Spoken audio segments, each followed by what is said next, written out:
Welcome everyone. আলোচনা করছিলাম তড়িৎ বিশ্লেষ্য কোষ বা ইলেকট্রোলাইটিক সেল।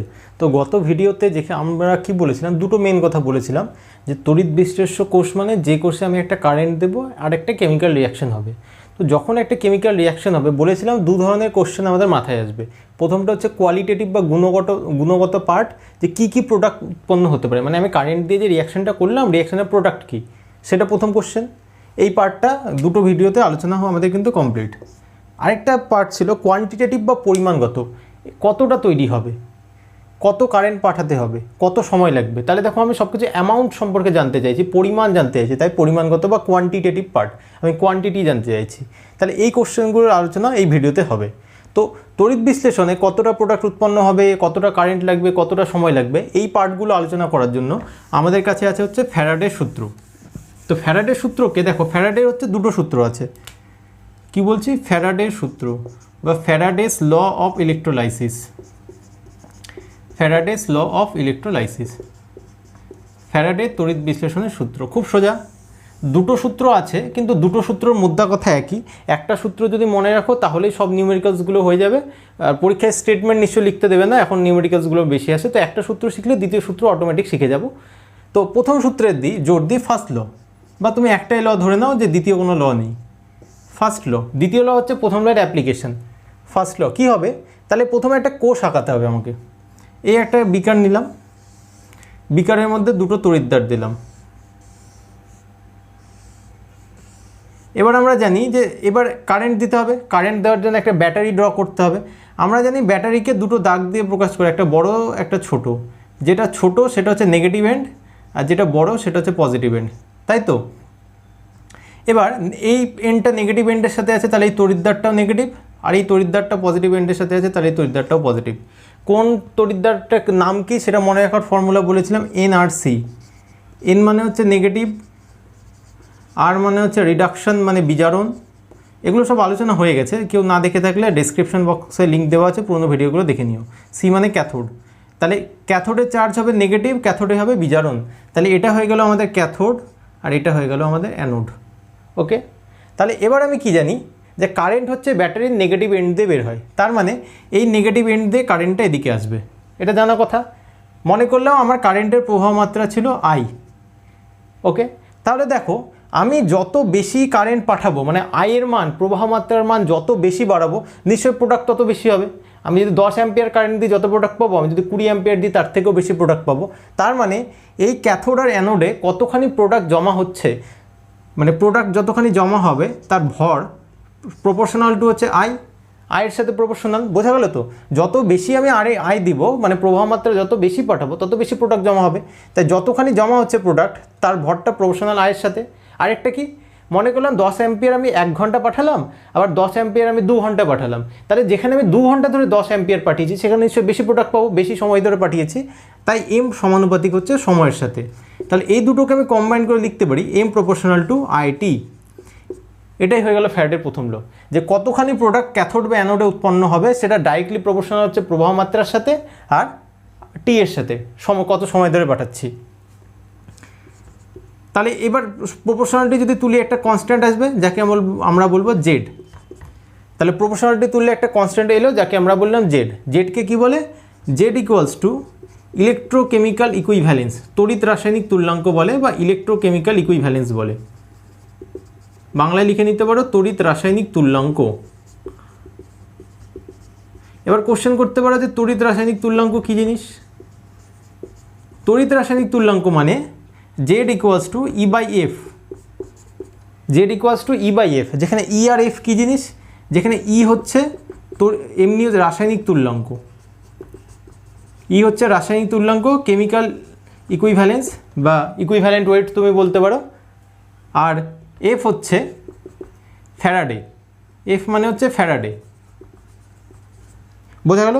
তাহলে ই হচ্ছে রাসায়নিক তুল্যাঙ্ক, তড়িৎ রাসায়নিক তুল্যাঙ্ক মানে রাসায়নিক তুল্যাঙ্ক মানে equivalent weight by Faraday. Clear?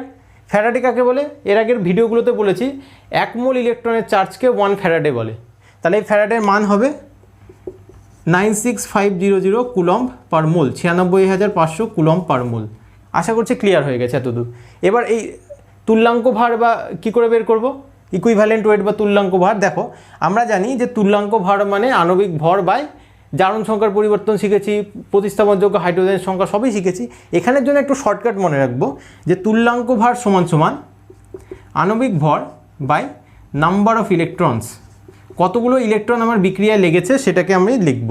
তাহলে আণবিক ভর বাই নাম্বার অফ ইলেকট্রনস, আশা করছি বোঝা গেছে। এবার দেখো আমরা কি জানি যে প্রভাব এখানে আছে আই, তাহলে চলে এলো কতখানি প্রোডাক্ট ক্যাথোড বা অ্যানোডে পাবো, সেটা হচ্ছে ZIT। এবার আমরা জানি যে আই আর টি যদি গুণ করি তাহলে আধান পাবো equals to Z into Q. কেন? আমরা জানি I equals to Q by T, therefore Q মানে কি আই ইন্টু টি। প্রবাহমাত্রা তো তাই বলে যত আধান প্রতি একক সময় প্রবাহিত হয় তাকেই তো তার প্রবাহমাত্রা বলে। তাহলে Q equals to I into T, তাহলে M equals to Z Q. তাহলে এই ফর্মটা ব্যবহার করেও আমি নিউমেরিক্যাল করতে পারি যদি আমাকে আধান বলে দেওয়া থাকে, আর যদি প্রবাহমাত্রা সময় বলা থাকে এই ফর্মটা ব্যবহার করে নিউমেরিক্যালগুলো করতে হবে। আর এই যে বললাম যে তড়িৎ রাসায়নিক তুল্যাঙ্ক সমান সমান রাসায়নিক তুল্যাঙ্ক বাই ফ্যারাডে, আবার রাসায়নিক তুল্যাঙ্ক সমান সমান M by number of electrons, সেগুলো কী করে হচ্ছে সেগুলো আমরা নিউমেরিক্যালসে দেখব। আশা করছি ফার্স্ট লটা খুব পরিষ্কারভাবে বোঝা গেছে যে ফার্স্ট লতে আমি কী করতে চাইছি, ঠিক আছে। এবার ফার্স্ট লটা যদি বোঝা হয় তাহলে সেকেন্ড লটা বলছি। দেখো সেকেন্ড ল কী বলেছে, সেকেন্ড লর জন্য আমার বেশি কিছু করার দরকার নেই। সেকেন্ড লতে কী বলেছে, মনে করো দুটো দ্রবণ আছে। সেকেন্ড লতে বলেছে মনে করলাম দুটো দ্রবণ আছে, দুটো দ্রবণের মধ্যে দিয়ে একই আধান কারেন্ট পাঠিয়েছি। তাহলে মনে করলাম একটা এ দ্রবণ আছে একটা বিকারে। আচ্ছা সেকেন্ড ল, এগুলো মুছে দিই, সেকেন্ড ল বলে হেডিং করে দিই সেকেন্ড ল। তাহলে মনে করলাম আমার কাছে একটা এ দ্রবণ ছিল, এর মধ্যে আমি কি করেছি, এর মধ্যে আমি কিউ আধান পাঠিয়েছি। কিউ আধান দিয়ে এখানে আচ্ছা এখানে দুটো তড়িৎদ্বার রাখিয়ে দিই, নাহলে বলবো তড়িৎদ্বার ছাড়া তড়িৎ বিশ্লেষণ করে নিলাম। এই মনে করলাম এর মধ্যে আমি কিউ আধান দিয়েছি, তার জন্য আমি ভরবে আর ক্যাথোডে জমা হয়েছে M1 পরিমাণ। আরেকটা দ্রবণ নিলাম বি, তার মধ্যে আমি কি করেছি, তার মধ্যেও আমি কিউ আধান পাঠিয়েছি, কিন্তু ভর জমা হলো M2। এখানে কিউ আধান জমিয়ে ভর জমা হলো M1, ওখানে কিউ আধান জমিয়ে ভর জমা হলো M2। তাহলে এখান থেকে আমি কি করতে পারি, প্রথম ল কাজে লাগিয়ে M1 সমান সমান Z1 ইন্টু কিউ এর জন্য, বা এটাকে ক্লিয়ার, এর জন্য কি করতে পারি, এর জন্য বলতে পারি M2 equals to Z2 into Q, ফ্যারাডের প্রথম ল কাজে লাগিয়ে। তাহলে এই দুটো থেকে আমি কি করতে পারি, দুটোকে আমি ডিভাইড করে দিতে পারি। ডিভাইড করলে কি হবে, M1 বাই M2 সমান সমান Z1 Q by Z2 Q equals to Z1 by Z2। আবার জেড মানে আমি কি জানি, জেড মানে হচ্ছে রাসায়নিক তুল্যাঙ্ক বা তুল্যাঙ্ক ভার বাই আধান ফ্যারাডে। তাহলে এটাকে লিখতে পারি E1 বাই এফ, আর এটাকে লিখতে পারি E2 বাই এফ, যেটা একটু আগে বললাম জেড সমান সমান E বাই এফ। তাহলে এখান থেকে এফগুলো কেটে যাবে, কনক্লুশন কি আসবে, M1 by M2 equals two E1 by E2। বোঝা গেল? তাহলে দেখো M1 বাই M2 সমান সমান E1 বাই E2, এখান থেকে কি আমি এটা লিখতে পারি যে M প্রপোর্শনাল টু E। এটা হয়ে গেল ফ্যারাডের সেকেন্ড ল। তাহলে ফ্যারাডে কি বলেছে সেকেন্ড লতে, যে ক্যাথোডে বা অ্যানোডে একটা যখন তড়িৎ বিশ্লেষণ করছে সেখানে কতখানি প্রোডাক্ট জমা হবে সেটা হচ্ছে ই এর সাথে প্রপোর্শনাল হবে। বা আরও পাতি কথায় বললে ফ্যারাডের সেকেন্ড লতে বলেছে যদি দুটো আলাদা দ্রবণের জন্য একই পরিমাণ যদি পাঠিয়ে দিই, আধান পাঠিয়ে দিই, বা একই পরিমাণ কারেন্ট একই সময় ধরে পাঠিয়ে দিই, তাহলে যতটা প্রোডাক্ট উৎপন্ন হবে সেটা তাদের তুল্যাঙ্ক ভারের সাথে সমানুপাতিক হবে। এটাই সেকেন্ড ল বলেছে। কি বলেছে, দুটো আলাদা দ্রবণের মধ্যে যদি একই পরিমাণ আধান পাঠায় বা একই পরিমাণ প্রবাহ মাত্রা একই সময় ধরে পাঠায়, তাহলে যতখানি প্রোডাক্ট উৎপন্ন হবে সেটা তাদের তুল্যাঙ্ক ভারের সমানুপাতিক। এটাই হলো ফ্যারাডের সেকেন্ড ল। এই দুটো লয়ের উপর বেস করে আমাদেরকে নিউমেরিক্যালস করতে হবে। দেখো এই চ্যাপ্টার থেকে নিউমেরিক্যালসগুলো বেশি ইম্পর্টেন্ট, তো দুটো লয়ের দরকার নেই। দেখতে পাচ্ছ সেকেন্ড লটা হচ্ছে ফার্স্ট লয়ের অ্যাপ্লিকেশন। আমি যদি এই জিনিসগুলো না জানতাম ফার্স্ট ল থেকে, তাহলে সেকেন্ড ল কোনো দিনই আনতে পারতাম না। তো আমরা যত নিউমেরিক্যালস করবো ফার্স্ট ল অ্যাপ্লাই করে করতে পারবো, সেকেন্ড ল অ্যাপ্লাই করলেও চলবে, না করলেও চলবে, আমাদের নিজস্ব ইচ্ছা। তো আমি কি করব, এই চ্যাপ্টার থেকে 6টা টাইপের নিউমেরিক্যাল দেখাবো, 6টা বিভিন্ন টাইপের, যেগুলো পরীক্ষায় আসতে পারে।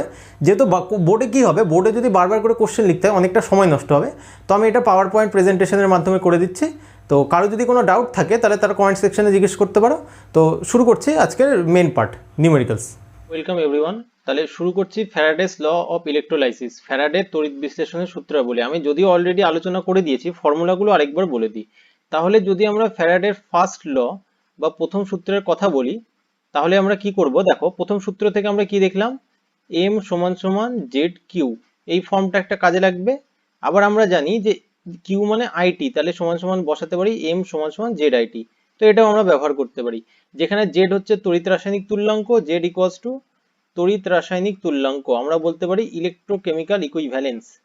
যে নামে তুমি চিনতে অভ্যস্ত সেই নামটাই ব্যবহার করে, কোনো অসুবিধা নাই, তড়িৎ রাসায়নিক তুল্যাঙ্ক বা ইলেকট্রোকেমিক্যাল ইকুইভ্যালেন্স হলো। জেড মানে কি বললাম, জেড মানে হচ্ছে তুল্যাঙ্ক ভর বাই ফ্যারাডে। তুল্যাঙ্ক, ফ্যারাডে মানে 1 মোল ইলেকট্রনের আধানকে 1 ফ্যারাডে বলে, সেটাও আমরা জানি, তো এটাও লিখে ফেললাম। আবার আমরা কি জানি যে তুল্যাঙ্ক ভর মানে আণবিক ভর বাই যতখানি ইলেকট্রন নিচ্ছে বা গ্রহণ করছে বা বর্জন করছে। তাহলে যদি আমি ওর আণবিক ভরকে এক্স এম দিয়ে প্রকাশ করি, আর যেটা ইলেকট্রন গ্রহণ বা বর্জন করছে সেটাকে এক্স দিয়ে প্রকাশ করি, তাহলে এম বাই এক্স লিখতে পারি F, or Z equals to লিখতে পারি M by X into F, যেখানে এম হচ্ছে আণবিক ভর আর এক্স মানে হচ্ছে গৃহীত বা বর্জিত ইলেকট্রনের সংখ্যা। এক্স ইকুয়ালস টু লিখে রাখতে পারো গৃহীত বা বর্জিত ইলেকট্রনের সংখ্যা, যে ফর্মে তুমি ডিনোট করো। আমি অঙ্ক করতে গেলে ক্লিয়ার হয়ে যাবে যে কি করে আমরা ক্যালকুলেটটা করব। আপাতত দেখে নাও। আর এফ হচ্ছে ফ্যারাডে, যার মান হচ্ছে 96,500 কুলম্ব পার মোল। 1 মোল ইলেকট্রনের আধানকে 1 কুলম্ব বলে। হলো ফার্স্ট ল। সেকেন্ড ল থেকে আমরা কি দেখলাম, সেকেন্ড ল থেকে আমরা খুব ভালো করে দেখলাম, যদি আমি একই পরিমাণ আধান দুটো দ্রবণের মধ্যে দিয়ে পাঠিয়ে দিই, তাহলে তাদের জন্য হয়ে যাবে m1 by e1 equals to m2 by e2। এরকম একটা ফর্মুলা আমি পেয়ে যাব। তুমি যেই ফর্মেটে লিখি, বা আমি লিখতে পারি যে m1 বাই m2 সমান সমান e1 বাই e2, যে ফর্ম তোমার মনে থাকে সেই ফর্ম করো, অথবা যদি এভাবেও মনে থাকে যে m প্রপোর্শনাল টু z, তাহলে সেটা তুলে যদি করতে চাও তাহলে সেটাও করতে পারো। তাহলে এই ফর্মুলাগুলোর উপর বেসড করে আমরা 6টা টাইপের অঙ্ক দেখব। তাহলে শুরু করছি আজকের ফার্স্ট নিউমেরিক্যাল। এটা হলো আমাদের প্রথম অঙ্ক। দেখো কি বলেছে, কোশ্চেন নাম্বার 1। বাংলায়ও লিখেছি ইংলিশেও লিখেছি, যারা ইংলিশে অভ্যস্ত ইংলিশে পড়বে, যারা বাংলায় অভ্যস্ত বাংলায় পড়বে। কি বলেছে যে কপার সালফেট দ্রবণের মধ্যে দিয়ে 20 মিনিট ধরে 0.5 অ্যাম্পিয়ার তড়িৎ পাঠানো হলো, ক্যাথোডে উৎপন্ন কপারের পরিমাণ কত। তাহলে কি, যে কোনো নিউমেরিক্যাল করতে গেলে প্রথম কাজ হচ্ছে যে ডেটাগুলো দেওয়া আছে সেগুলো টুকে নেওয়া। তাহলে কি বলে দিয়েছে, টাইম বলে দিয়েছে, টি ইকুয়ালস টু বলে দিয়েছে 20 মিনিট। ওকে, ঠিক আছে। আর কি বলে দিয়েছে, আই দেখো প্রবাহ মাত্রা বলে দিয়েছে 0.5 অ্যাম্পিয়ার, অনেকে এএমপি লেখে অনেকে এও লেখে, তো যেই ফর্মেই আমি লিখি তাতে আমাদের কোনো সমস্যা কিন্তু হবে না। তো যে কাজটা আমাদেরকে প্রথমেই করে নিতে হবে, যেটাকে আমার মিনিটে দেওয়া আছে সেটাকে আমি সেকেন্ডে করে নেব। তাহলে 20 ইন্টু 60 ইকুয়ালস টু 1200 সেকেন্ড হলো। এই কাজটা আমি করে ফেললাম, এই দুটো ডেটা দেওয়া আছে। আর আমরা কি জানি, আমরা জানি যে কি ফ্যারাডের প্রথম সূত্র থেকে আমরা দেখেছি যে দেখো কি চেয়েছে, ক্যাথোডে উৎপন্ন কপারের পরিমাণ। তাহলে ফ্যারাডের প্রথম সূত্র থেকে জানি যতখানি উৎপন্ন হবে প্রোডাক্ট এম, সেটা সমান সমান জেড আইটি। কেন আমি জেড আইটি ব্যবহার করলাম, কারণ এখানে আই আর টি দেওয়া আছে, যদি কিউ দেওয়া থাকতো আমি কিউ ব্যবহার করতাম। তাহলে আমি জেড জানি না, জেড মানে আমি জানি ই বাই এফ, লিখে ফেললাম। আই এর মান হচ্ছে দেওয়া আছে 0.5 অ্যাম্পিয়ার, আর টি দেওয়া আছে 1200 সেকেন্ড, বসিয়ে দিলাম। এবার ই বাই এফ এর মানটা বসাতে হবে। ই কি বলেছিলাম, ই কে বলেছিলাম রাসায়নিক তুল্যাঙ্ক। রাসায়নিক তুল্যাঙ্ক মানে আণবিক ভর বাই ইলেকট্রন কতখানি, ই মানে বলেছিলাম এম বাই এক্স, যেখানে এম মানে হচ্ছে আণবিক ভর আর এক্স মানে কতখানি ইলেকট্রন গ্রহণ বা বর্জন করছে। তাহলে এখানে কার কথা বলেছে, এখানে বলেছে কপারের কথা। তাহলে কপারের আণবিক ভর কত, কপারের আণবিক ভর আমরা জানি 63.5 গ্রাম পার মোল হলো। আর এক্স, এক্স মানে কতখানি ইলেকট্রন গ্রহণ বা বর্জন করছে। তাহলে আমাকে দেওয়া ছিল কপার সালফেট, কপার সালফেট মানে কপার 2+ আছে, তাহলে কপার 2+কে যদি কপারে যেতে হয় ও কটা ইলেকট্রন নেবে, আমরা পরিষ্কার বুঝতে পারছি কপার 2+ থেকে কপারে যেতে দুটো ইলেকট্রন নেবে। তাহলে এটাকে করে দিলাম 3.5/2, বোঝা গেল। 63.5 হচ্ছে আণবিক ভর, আর এক্স মানে কটা ইলেকট্রন গ্রহণ বা বর্জন করেছে, বসিয়ে দিই। তাহলে ই এর মান হচ্ছে 63.5/2, আর এফ এর মান হচ্ছে 96,500 ইন্টু 0.5 ইন্টু 1200। তাহলে এটা ক্যালকুলেট করলে আমরা পেয়ে যাবো অ্যান্সার। তো ক্যালকুলেট করে ফেলো, ক্যালকুলেট করলে খুব সহজে তোমরা পেয়ে যাবে কিন্তু তোমাদের অ্যান্সার কত হবে। তাহলে এখানে অ্যান্সারটা দাঁড়াবে হচ্ছে, আমাদের সবকিছু ক্যালকুলেট করে দেখবে 0.1974 গ্রাম। আশা করছি বোঝাতে পারলাম কি করে করব। প্রথমে কি কি ডেটা দেওয়া আছে টুকে নেবে, আর এই তুল্যাঙ্ক ভারটা কোনো ব্যাপার না, তুল্যাঙ্ক ভার মানে আণবিক ভর বা কটা ইলেকট্রন ট্রান্সফার করলো। তো এই হলো আমাদের প্রথম অঙ্ক। 2 নম্বর কোশ্চেনে চলে আসি। কি বলেছে, লঘু H2SO4 দ্রবণের মধ্যে দিয়ে 6 মিনিট 26 সেকেন্ড সময় ধরে 10 অ্যাম্পিয়ার তড়িৎ পাঠানো হলো, উৎপন্ন হাইড্রোজেন গ্যাসের আয়তন এসটিপিতে কত হবে। তাহলে আমরা ফ্যারাডের প্রথম সূত্র থেকে জানি যত বেশি পরিমাণে কারেন্ট পাঠাবো তত বেশি প্রোডাক্ট উৎপন্ন হবে। তাহলে কতটা হাইড্রোজেন উৎপন্ন হয়েছে এটা জানতে হলে আমাকে জানতে হবে কতটা আমি তড়িৎ পাঠিয়েছি। তাহলে প্রথমে কি কি দেওয়া আছে সেটা লিখে ফেলি। আমাকে দেওয়া আছে টাইম টি সমান সমান 6 মিনিট 26 সেকেন্ড। তাহলে আমি সময়টা দেখতে পাচ্ছি 6 মিনিট 26 সেকেন্ড আছে। এটাকে আমাকে কি করে নিতে হবে, এটাকে আমাকে সেকেন্ডে করে নিতে হবে। তাহলে সেকেন্ডে করে ফেলি, 6 × 60 + 26, তাহলে এটা হচ্ছে 360 + 26। তাহলে আমার হয়ে যাচ্ছে 356 সেকেন্ড ধরে আমি কারেন্ট পাঠিয়েছি। কতটা পাঠিয়েছি দেখো, 10 অ্যাম্পিয়ার পাঠিয়েছি। তাহলে আই সমান সমান দেওয়া আছে 10 অ্যাম্পিয়ার। তাহলে এবার আমাকে বের করতে হবে যে আমি কত কুলম্ব তড়িৎ পাঠিয়েছি। তাহলে আমরা ভালো করেই জানি, আগের ভিডিওতেও আমরা দেখেছি যে কিউ সমান সমান আই ইন্টু টি, এটা হচ্ছে আমরা জানি। তাহলে আমরা জানি যে আধান সমান সমান প্রবাহ মাত্রা ইন্টু সময়। তাহলে কি করব, প্রবাহ মাত্রা 10 অ্যাম্পিয়ার আর টি হচ্ছে 356 সেকেন্ড, মানে আমার চলে এলো 3560 কুলম্ব। তাহলে আমি এত কুলম্ব কারেন্ট পাঠিয়েছি। এবার কতখানি প্রোডাক্ট পাবো বা কতটা হাইড্রোজেন গ্যাস পাবো সেটা বের করতে হবে। তাহলে আমরা কি জানি যে এখানে যদি আমাকে হাইড্রোজেন গ্যাস কতটা উৎপন্ন হয়েছে বের করতে হয়, দুটো উপায়। হয় আমি সরাসরি ইকুয়েশন দিয়ে করব, বা আমি রিয়াকশন থেকে করতে পারবো। তো রিয়াকশন থেকে করাটা সব থেকে বেশি সোজা হয়। দেখো কি করে হয়। আমরা এটা জানি যে H2SO4 এ কি বলেছে, H2SO4 থেকে হাইড্রোজেন গ্যাস উৎপন্ন হবে। তাহলে বিক্রিয়াটা কি হবে, দুটো হাইড্রোজেন দুটো ইলেকট্রন নিয়ে তৈরি করছে H2। এটা আমরা গত ভিডিওতে আলোচনা করেছি, কেউ যদি না দেখে থাকো তাহলে দেখে আসো, তাহলে ভালো করে বুঝতে পারবে। তাহলে এই হচ্ছে আমাদের টোটাল বিক্রিয়াটা। তাহলে দেখো এখানে কত ইলেকট্রন লেগেছে এখানে। তাহলে 1 মোল হাইড্রোজেন তৈরি হতে কত ইলেকট্রন লেগেছে, 2 মোল। তাহলে 2 মোল যদি ইলেকট্রন ব্যবহার করি তাহলে পাচ্ছি হচ্ছে 1 মোল হাইড্রোজেন। এবার আমি আরো একটা কথা বলেছি যে 1 মোল ইলেকট্রনের আধান হচ্ছে 1 ফ্যারাডে। তাহলে 2 মোল ইলেকট্রনের আধান হচ্ছে 2 ফ্যারাডে। তাহলে 2 ফ্যারাডে যদি তড়িৎ ব্যবহার করি তাহলে পাবো হচ্ছে 1 মোল হাইড্রোজেন। বোঝা গেল। এবার 2 ফ্যারাডের আধান কত, 2 ফ্যারাডের আধান হচ্ছে 2 × 96,500 কুলম্ব। তাহলে এত কুলম্ব ব্যবহার করলে পাচ্ছি 1 মোল হাইড্রোজেন।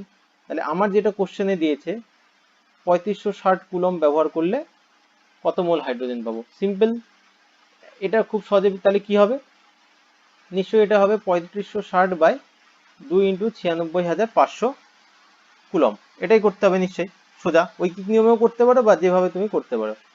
আশা করি এত মোল, আশা করছি বোঝাতে পারলাম। কি করলাম, আমি দেখতে পাচ্ছি আমার রিয়াকশন বলছে দুটো ইলেকট্রন 2 মোল ইলেকট্রন ব্যবহার করলে 1 মোল হাইড্রোজেন পাচ্ছি। 2 মোল ইলেকট্রনের আধান হচ্ছে 2 ফ্যারাডে। তাহলে 2 ফ্যারাডে ব্যবহার করলে পাচ্ছি 1 মোল হাইড্রোজেন। তাহলে 2 ফ্যারাডে মানে 2 × 96,500 কুলম্ব। এত কুলম্ব থেকে পাচ্ছি 1 মোল। তাহলে আমার কোশ্চেনে যেটা দিয়েছে 3560 কুলম্ব, সেখান থেকে পাচ্ছি কত মোল। তাহলে এটা আমি ক্যালকুলেশন করে ফেলবো। এটা ক্যালকুলেশন করে আমি দেখতে পাবো, আমি পাবো হচ্ছে 0.02 মোল। তাহলে সোজা হচ্ছে আমি পেয়ে যাচ্ছি 0.02 মোল হাইড্রোজেন। আশা করছি বোঝা গেল। তাহলে আমার কত হাইড্রোজেন উৎপন্ন হয়েছে, 0.02 মোল বা 0.02 মোল। তাহলে আমরা কি জানি, আমাকে এসটিপি যেহেতু বলে দিয়েছে, আমরা জানি এসটিপিতে 1 মোল যে কোনো গ্যাসের আয়তন হচ্ছে 22.4 লিটার। পরীক্ষা এরকম লিখবে না 1 মোল = 22.4 লিটার, গোটাটা লিখবে 1 মোল গ্যাসের আয়তন হচ্ছে 22.4 লিটার। তাহলে আমার কত এসেছে, আমার এসেছে হচ্ছে দেখে নাও 0.02 মোল। তাহলে 0.02 মোল গ্যাসের আয়তন কত হবে, তাহলে 0.02 মোল গ্যাসের আয়তন হবে 22.4 × 0.02 লিটার। এটা কিন্তু কমা দিয়েছি, পাই দিইনি, মানে বারবার মোল লিখবো না বলে এটা কারেক্ট করে মোল করে দিচ্ছি। আবার কে কি বুঝে নেবে ঠিক নেই।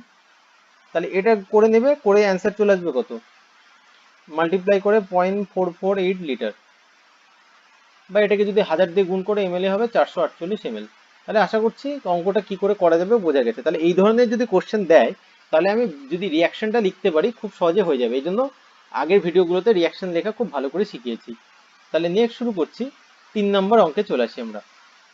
দেখো 3 নম্বর অঙ্ক কি বলেছে, 3 অ্যাম্পিয়ার কারেন্ট সিলভার নাইট্রেট দ্রবণের মধ্যে দিয়ে পাঠানো হচ্ছে 10 মিনিট ধরে। ফলে ক্যাথোডে 2.015 গ্রাম সিলভার সঞ্চিত হচ্ছে। সিলভারের তুল্যাঙ্ক ভার কত। তাহলে আবার যেগুলো ডেটা দেওয়া আছে সেগুলো আমরা টুকে নিই। কি দেওয়া আছে, টি দেওয়া আছে 10 মিনিট, সেকেন্ডে করতে হবে। তাহলে 10 × 60 মানে 600 সেকেন্ড। আই দেওয়া আছে প্রবাহ মাত্রা 3 অ্যাম্পিয়ার, হয়ে গেল। ক্যাথোডে বলেছে 2.015 গ্রাম সিলভার সঞ্চিত হয়। তাহলে আমি ফ্যারাডের প্রথম সূত্র থেকে জানি M = ZIT। তাহলে M বলে দিয়েছে 2.015, এটা আমি জানি, M বলে দিয়েছে 2.015। জেড জানি না, আই বলে দিয়েছে 3 অ্যাম্পিয়ার, আর টি বলে দিয়েছে 600 সেকেন্ড। তাহলে এখান থেকে কি হয়ে যাবে, জেড ইকুয়ালস টু 2.015/3 ইন্টু 600। ঠিক আছে, এবার জেড মানে আমি কি জানি, আগে বলেছি জেড মানে হচ্ছে E/F, তুল্যাঙ্ক ভার by Faraday, equals to 2.015 by এটা 1800।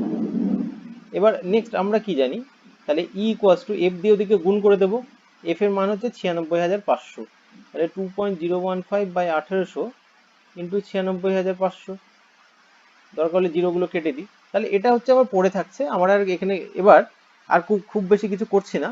এবার ই মানে কি জানি, বলেছিলাম যে তুল্যাঙ্ক ভার মানে আণবিক ভর। আচ্ছা, তুল্যাঙ্ক ভারই তো চেয়েছে, কোনো ব্যাপার না, যেহেতু তুল্যাঙ্ক ভার চেয়েছে তাহলে এটা ক্যালকুলেট যদি করে দাও, এটা ক্যালকুলেট করেই হচ্ছে তোমাদের কিন্তু তুল্যাঙ্ক ভার চলে আসবে। ক্যালকুলেশন করলে চলে আসবে 108.02 গ্রাম পার মোল। তাহলে সিলভারের তুল্যাঙ্ক ভার চলে এলো 108.02 গ্রাম পার মোল। ঠিক আছে, যেটা আণবিক ভরের ওজন সেটাই তুল্যাঙ্ক ভরের ওজন হবে।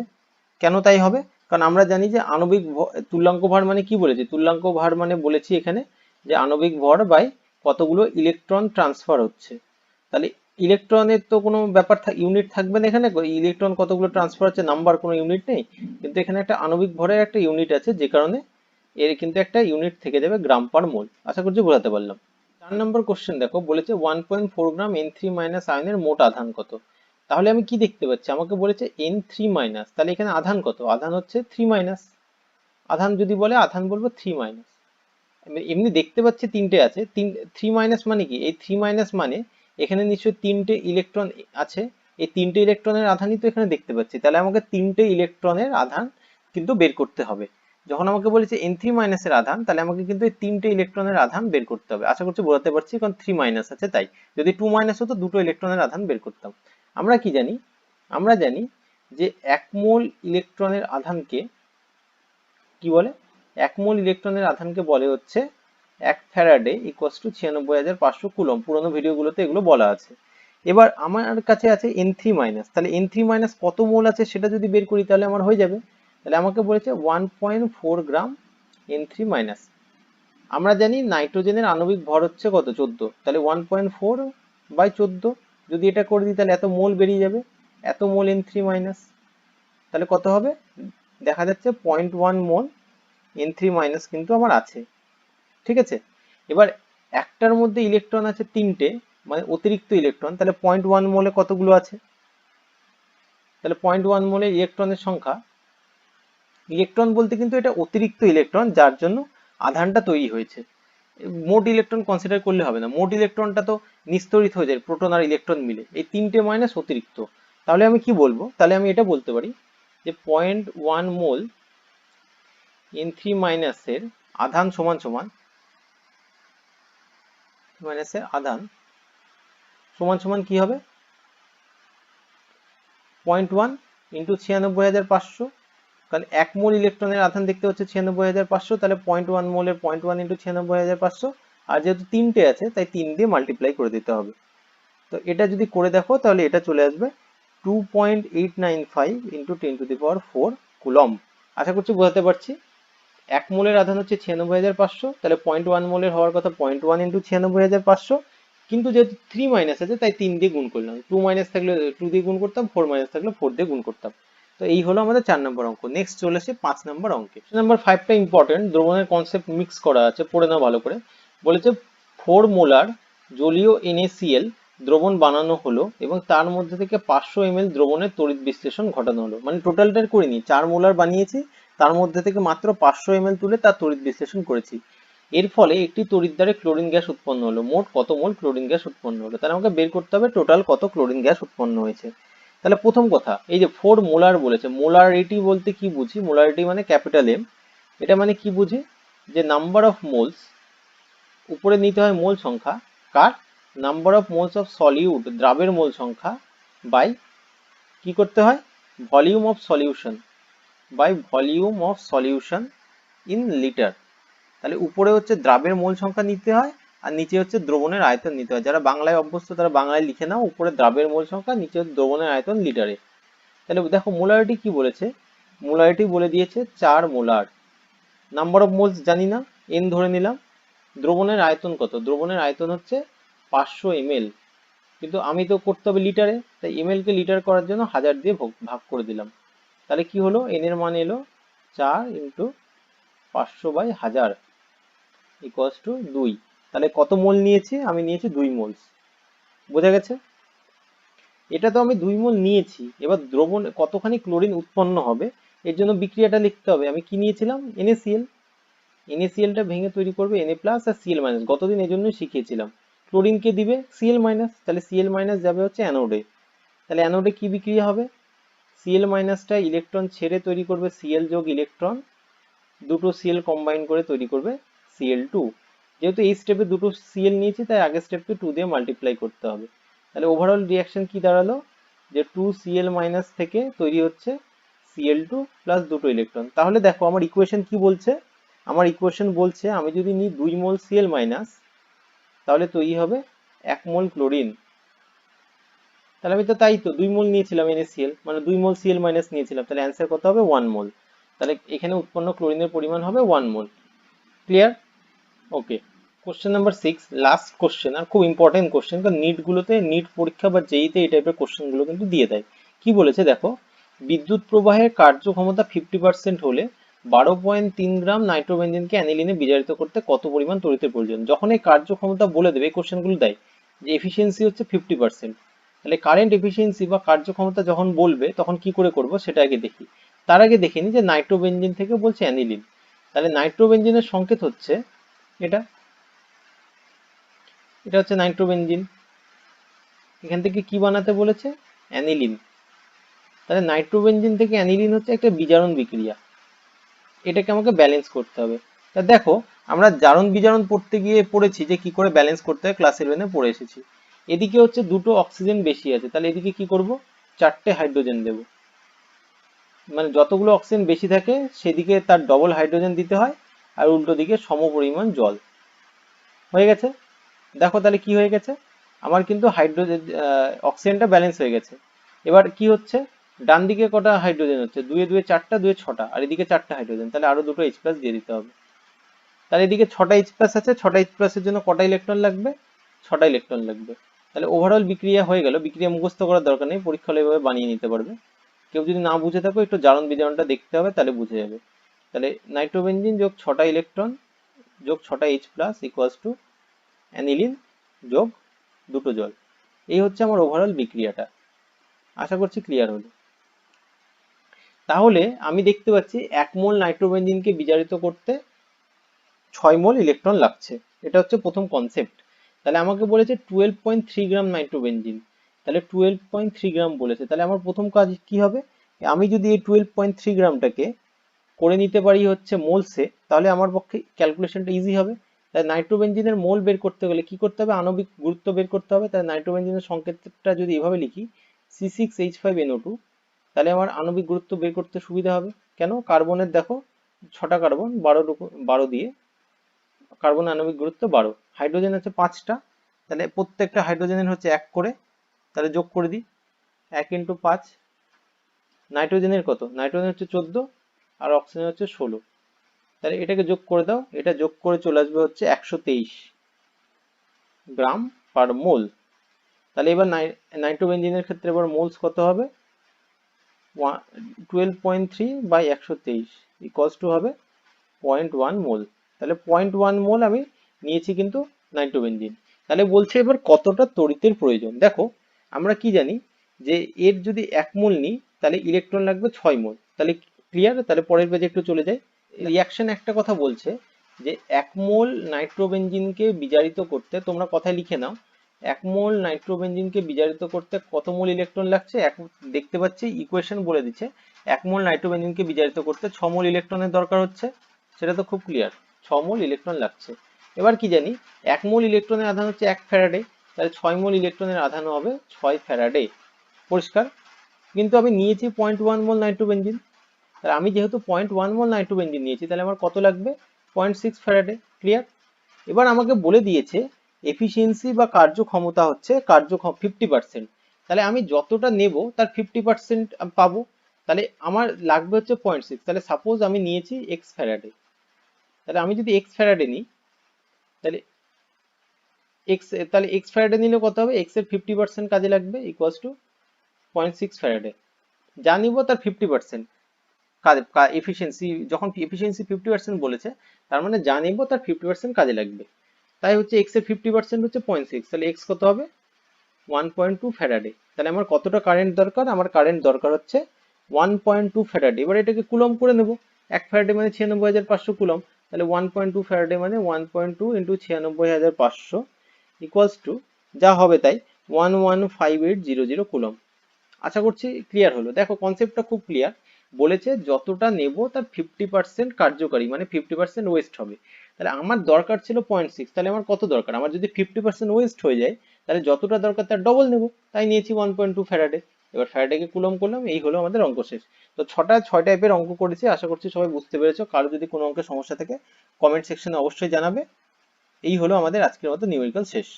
এখানেই শেষ হলো আমাদের ইলেকট্রোলাইটিক সেল। এর আগে আমাদের ইলেকট্রোকেমিক্যাল সেল শেষ হয়ে গেছে। প্রত্যেকটা ভিডিওর লিঙ্ক আমি ডেসক্রিপশন বক্সে দিয়ে রাখবো, যারা যারা দেখোনি সিকোয়েন্সে দেখে নিতে পারো। নেক্সট আমরা শুরু করবো কন্ডাক্টিভিটি সেল। তো যারা যারা চ্যানেলটাকে এখনো সাবস্ক্রাইব করেনি তারা করে দাও। Thank you.